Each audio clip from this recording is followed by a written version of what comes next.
Halo Teteh, boleh kenalan dulu namanya siapa dan sebagai apa? Boleh.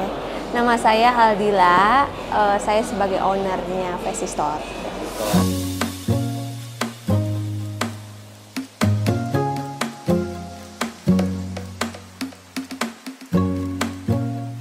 Fasy Store itu berdiri sekitar tahun 2012-an saat aku kuliah. Terbentuknya Fasy Store itu karena barang-barang yang ada di kantong mahasiswa rata-rata kemahalan apa segala macam. Nah, akhirnya aku menghadirkan Fasy Store untuk bisa dibeli dengan harga terjangkau biar anak-anak kuliah, anak-anak sekolah tuh bisa gonta-ganti tas gitu.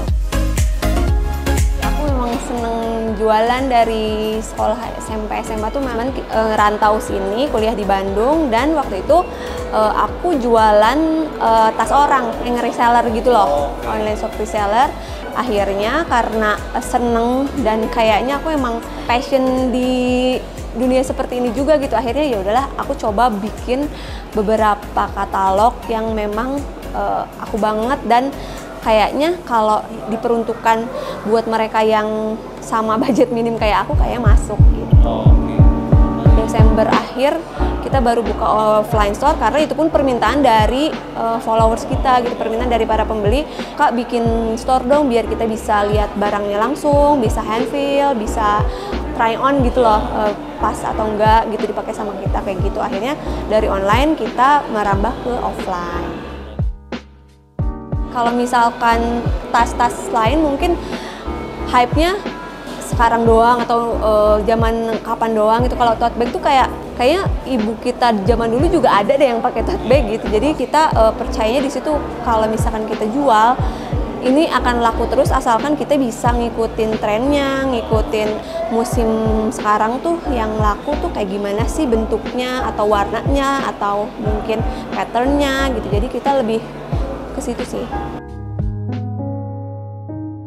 Kita pengennya tuh orang inget tote bag, inget Fasy Store gitu.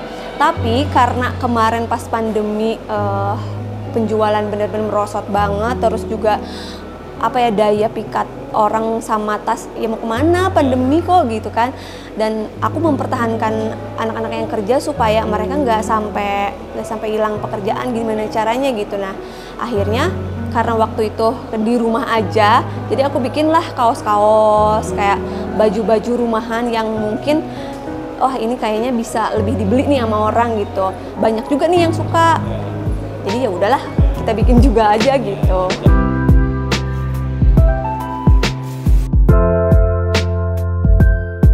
Kemarin itu karena musim hujan, aku keluarin tote bag yang kalau kebasahan aman nih. Jadi dia bentukannya tuh kayak mika gitu, jadi kalau kehujanan dia aman.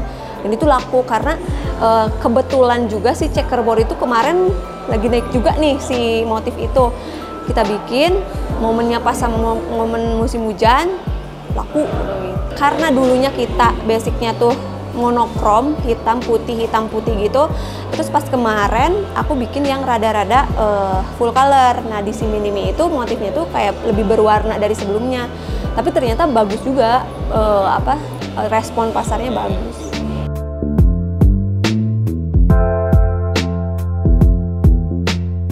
Kalau marketing udah pasti sih ini ya endorsement sama branding awareness-nya tuh harus setiap hari kalau bisa gitu. Jadi aku lebih ke itu sih, kayak misalkan endorse selebgram, seleb talk, atau mungkin bagi-bagi sampel gratis kayak gitu. Karena itu memang sengaruh itu sih. Walaupun kayak orang yang followersnya cuma 1000, tapi kan kalau misalkan 10%-nya aja ngeliat dan tertarik itu udah lumayan banget. Kalau bisa tuh setiap orang yang buka Instagram si seleb itu pernah pakai tas kita gitu. Nah, buat teman-teman yang pengen beli produk kita atau misalkan mau tanya-tanya ngeliat dulu, itu bisa tonton live streaming kita setiap hari, ada di TikTok sama di Shopee. Ada di Instagram itu Fasy Store, TikToknya juga sama Fasy Store, dan marketplace-nya semua juga sama Fasy Store. Kalau pesen sih udah pasti harus berani ya, harus berani karena kebanyakan tuh mereka takut rugi dulu nih, jadi ngebayangin takut rugi, padahal harus dicoba sih, karena kalau rugi tuh pasti. Jadi kita jangan dulu mikirin ruginya, kita coba aja dulu. Kalau misalkan kaliannya memang fokus, terus juga kalau bahasa Sunda mah panceg gitu, panceg yakin, itu udah pasti kok. Nanti lama-lama tahu nih ketika situasi begini harus begini. Tapi kalau misalnya kitanya fokus dan yakin mah pasti ada jalan, pasti.